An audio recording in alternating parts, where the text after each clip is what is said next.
All right, guys. Just fair warning, I am a local as well, so I do believe the same thing. I'm not sure why y'all are up in this actual building, but we are going to have a little fun. So, good evening, everyone. My name is McClendon. I am the quality control manager for Gainey Concrete Products. We are a precast manufacturer just located about an hour northwest from here in Holden, Louisiana. A little bit about myself is I am 29 years old. I've been in this industry for about 3.5 years, and I know 3.5 years might make some people chuckle out there, but I am a baby to the industry. But I do enjoy it and plan to grow along with everybody in this industry. I am from Delm Springs, Louisiana, which is right outside of Baton Rouge. I am part of the Louisiana Concrete Association Technical Committee, and I am a certified master precaster from the National Precast Association. Down here to your bottom left is my dog Kobe. He is named after the late great Kobe Bryant. I often say he has that Mamba mentality, and he really lives by a motto: only be sweet when you're asleep. All right. So if anybody is interested in Boston Terriers, please do your research. I'm telling you, it might not be the right decision that you want to go with. He sounds like That's right. All right, so why am I up here, okay? So I do consider myself a student of concrete. I have had the pleasure of traveling the country and meeting a lot of mentors. Our president at Gainey is actually come from the chemical background. He was a chemist for master builders, helped develop super plasticizers, accelerators, all types of admixtures, and I've just had the privilege of learning a lot of technical data from him. So with that being said, we're going to go ahead and burn into this hot topic because I know that is why everybody is into this building. All right. So what is Portland limestone cement? So Portland limestone cement is 10 to 15% additional limestone that is added into the final grinding process of the cement production. Okay, so a little hint, so Portland cement is about 91% reactive clinker, the other being gypsum and up to 5% limestone. Portland limestone cement is 83% reactive clinker with upwards to 10 to 15% limestone with gypsum, and that is the additional percentages that we are missing. So a little bit about the concrete production. So easy way to remember the raw materials and cement is going to be Lisa G. All right, so limestone, iron, silica, alumina, and the G is separate because it is also added into the final grinding process. All right, it's easy for me to remember because our CEO and owner is named Lisa, and I work at Gainey's, and let's just say her maiden last name is Gainey. So Lisa G is really something easy for me to remember. So once you get your limestone, iron, silica, alumina, it goes through the original grinding process and then it goes to this rotary kiln. Now, the rotary kiln is really a big reason why 1L is here. So I do want everybody to just remember what this rotary kiln is, all right? And then it goes to the cement grinding plant, and that is where you're going to add the gypsum and the additional limestone, and that is where the PLC has came from. So going into this, why is the market and the government pushing cement so hard? So this is actually from an app that Master Builders has actually developed. It's called Concrete Now. It's actually a really, really cool app, and I recommend anybody who knows Master Builders, uses Master Builders, to really download this app. And if you don't use Master Builders, just get with them. I know they have a booth here. I'm sure they won't mind if anybody downloads this app. But what this app does is you can actually put your whole job in there, the mix design, calculate the actual transportation, everything, and it will spit out the CO2 emissions for this actual project. So for this mix design itself, which is 750 pounds of cement, a 750 pound mix design, all right, 97% of the CO2 emissions is going to come from that cement and the cement production, okay? So that is why everybody is going after cement. Now, there's definitely some other industries, with the steel industry, with transportation, everything like that, that really has a big burden on the CO2 emissions as well. But the spotlight really isn't on them right now. The spotlight is on the cement industry. Okay, not really about what is right or wrong, because if you look at sustainability, concrete structures last 100 years, so if that's not sustainable, I don't know what is. All right, so going into it a little bit more, so how does Portland limestone cement reduce CO2? So whenever I brought up that actual rotary kiln, That is the main reason. So by not heating 10 to 15% of cement, all right, is how you lower the actual CO2 emissions. That rotary kiln gets up to 2,700 degrees Fahrenheit, and that lets off the most CO2 emissions from the actual cement production. Okay, so by not heating that additional 10 to 15% is how we lower that actual carbon footprint. So what does not heating the actual additional cement do? So 8 to 12% reduction in CO2. So this is not my actual studies, but if you do look up and do your own research, you will see it is about an average of 10%. So this is pretty on point. Now, there was about 4.1 billion tons of actual cement that was produced last year. And so if you do think about 10% reduction on per ton on 4.1 billion tons, that is a lot of reduction whenever you're talking about CO2 emissions, all right? I planted a few trees in my life, all right? I'm definitely a go green guy as well, you know, so I think everybody loves our environment, so we know that it is a good thing. But we also have to take into the fact that it is kind of really affecting our whole production, our process line, and stuff like that. So what is the future? So the future is actually environmental product declarations. What this is a communication document that is actually going to line out how this product is going to impact the actual environment, all right? So where will these be needed, all right, for really all government-funded projects? All right, they will actually give you a embodied carbon that your product will have to stay under for you to actually do this job. Really think of this as like nutrition labels and food products. So nutrition labels have, you know, your calories, the carbs, the sugar, how this actual product is going to affect your body. What this EPD is going to be how this product is going to affect the environment, all right? I know that there are some in California already, and it's really making its way down, but this is the future for really all government-funded projects, and that is why everybody in this room is going to have to work together for us to still be successful and lower the actual carbon footprint. So since this is the actual future for our country, speaking about our country, so as of February 2024, all 50 state departments have approved Portland limestone cement. All right, so what that means is if you are in a region and y'all are not using Portland limestone cement at this point, it is coming to y'all, all right? I know personally down here in Louisiana, just like Mr. Bill said, it was about a year and a half ago, and even though we knew that Portland limestone cement was on its way, it really seemed like 1 week you get type 1-2, the next week you got type 1L, and it wasn't like, oh, well, the next week we'll get type 1-2. All the cement actual companies told us, no, type 1-2 is never coming back around, all right? So it's just kind of crazy to think about something you've used for decades and decades just gone forever, all right? So a little bit expanding beyond our country. So Canada is currently using a 1L20, which is upwards to 20% actual limestone. Europe has been using 1L for about 40 years, and they actually have two different types of 1L standards from the European standard. That is 6 to 20%, and then 21 to 35%. So if anybody's struggling with upwards of 15%, just imagine what it might be whenever we get to 35%.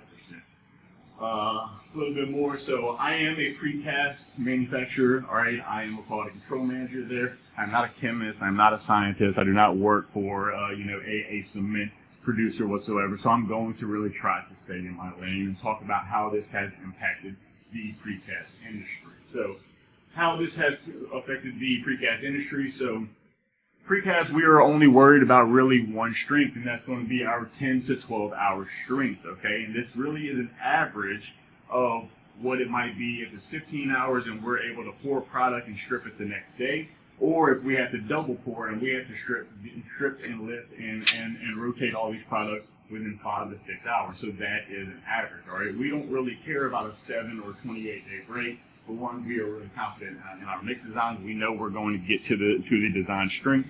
But for us to keep the efficiency and keep our process line the way we want it, we have to be able to lift these products and safely transport them in 10 to 12 hours, all right? And that is not only just the compression strength, it's really the actual tensile strength, the way we actually rotate, flip, all of these actual products, we need to have that tensile strength there to make sure we don't damage our own products. So why is this a big issue for the Precaster? So the main thing is really early age shrink and early age shrinkage. So I'm going to hit on shrinkage a little bit later, but this is the two things that are really hitting the precast industry really hard. So as you can see right here, this is a side-by-side comparison of Type 1-2 to Type 1L. So Type 1-2 with a 1-day strength of 2,400 and Type 1L right at 2,000. That is almost an 18% reduction in early age strength. So this is why it is really hitting the actual precast industry really hard. So as you can see, once you get to 728 day strength, it does actually catch up. I will hit on why it actually catches up a little bit later. But like I said, for the precast industry, we don't really care about 7 or 28 day strength. We care about what our 1 day strength actually is.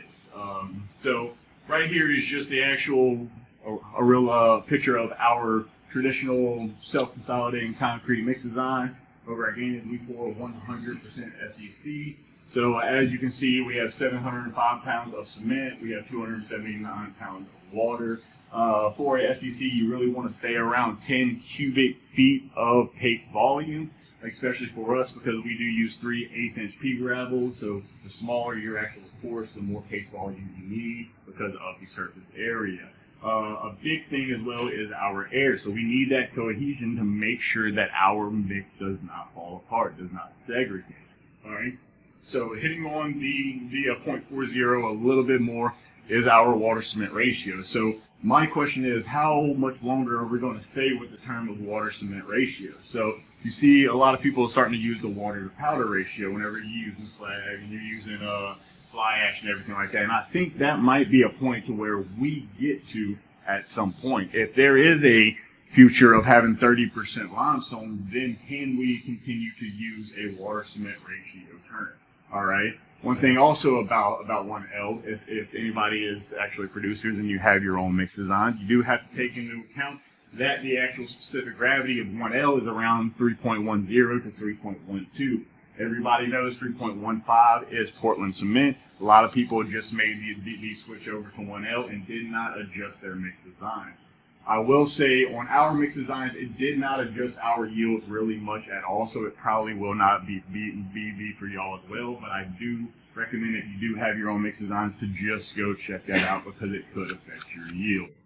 A little formula down here, if no one knows, but there is an actual formula to actually calculate your 28-day strength. So it is 2,700 times the inverse of the water cement ratio minus 760. It's a really pretty accurate formula. So if you are developing a mix design, I definitely recommend using this formula. So 0.40, right? So for Type 1-2, we are sitting at a 0.40, which is 279 pounds of water divided by our 705 pounds of cement, okay? Swapping over to 1L, so I have to take into account, being conservative, only 10% actually limestone. Most of the mill certs I get are 11, 12, 13% actual limestone. And so if I go ahead and do 705 pounds of cement, times that by 10%, I get 70 pounds, all right? Then I need to subtract 70 pounds from that 705. Now I'm getting 635 pounds of actual reactive clinker, and then giving me a 0.44 of the water cement ratio. So if you really look at it, it is actually increasing your actual water cement ratio just by switching over to this Portland limestone cement. Now, original Portland cement does have upwards of 5% limestone in that as well. So you could actually play that on this other side as well. But just want people to really think that it is really affecting your water cement ratio if you're talking about the actual reactive clinker. So right here is actually a side-by-side comparison of original Portland cement with a Portland limestone cement with 12% limestone. What this shows you is that if you have a 450 blane, it is pretty comparable to a 380 blane of regular Portland cement.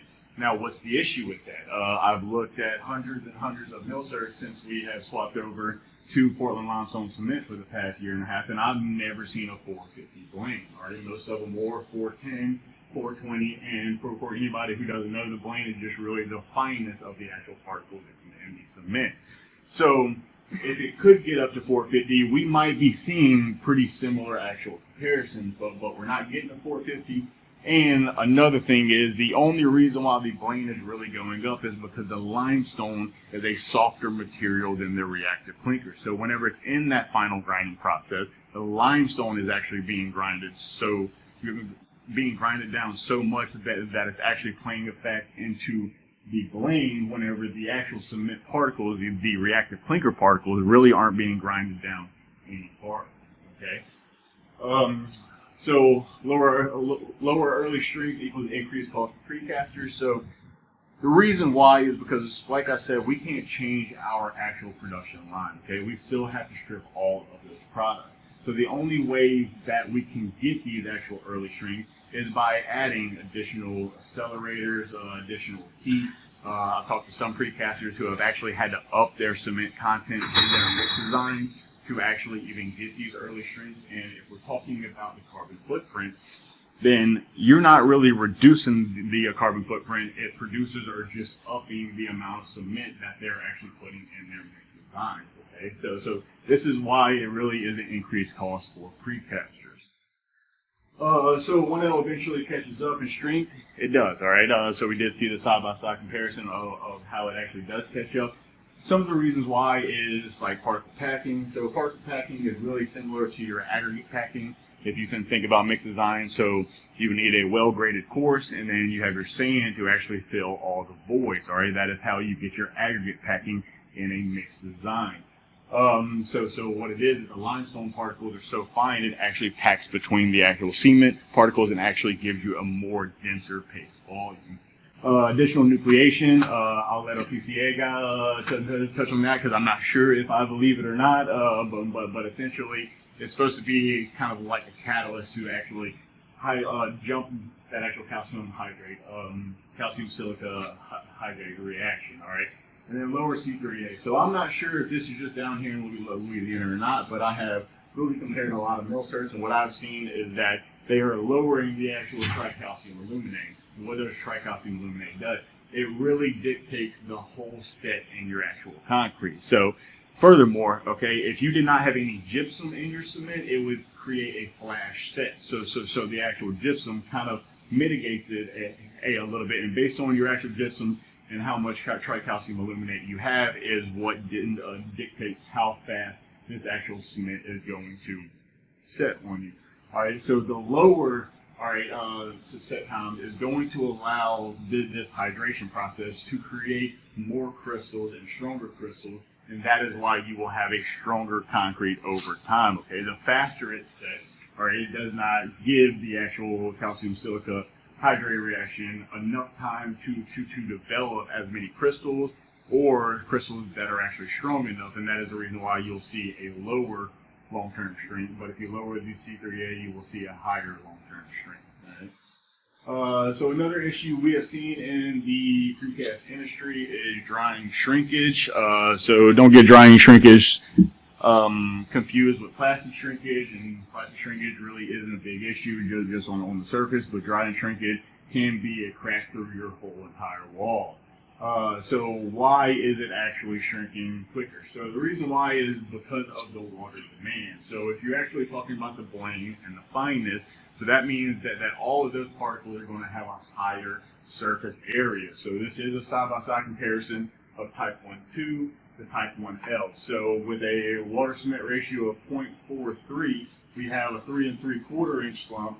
The type 1L has a 3.5 inch slump. So if you are making a mix design, you want to have your targets for your actual wet test. Okay, so our target at Gainey's is 26 inches on our spread test. So whenever we made the switch to 1L, we're still targeting 26 inches. For me to get 26 inches, I'm going to have to add additional water to get to that target. The more water you have in a mix design, the more it is going to shrink. Okay, and so that is a big reason why we are seeing early age shrinkage and causing a lot of drying shrinkage cracks. So just to look at a little graph. So What this is pretty much grind shrinkage cracks is going to be where your shrinkage passes your actual PSI. So whenever the actual volume change happens, all right, whenever you are actually talking about shrinkage, it's putting tensile forces on that actual concrete. So if your PSI and your concrete is not strong enough to actually withstand that actual tensile forces, it's going to crack on you. Okay, so where it actually passes from your PSI to your shrinkage on actual chart is where you're going to see that concrete start to crack. A little bit more on the air content. So, like I said, with the blame being,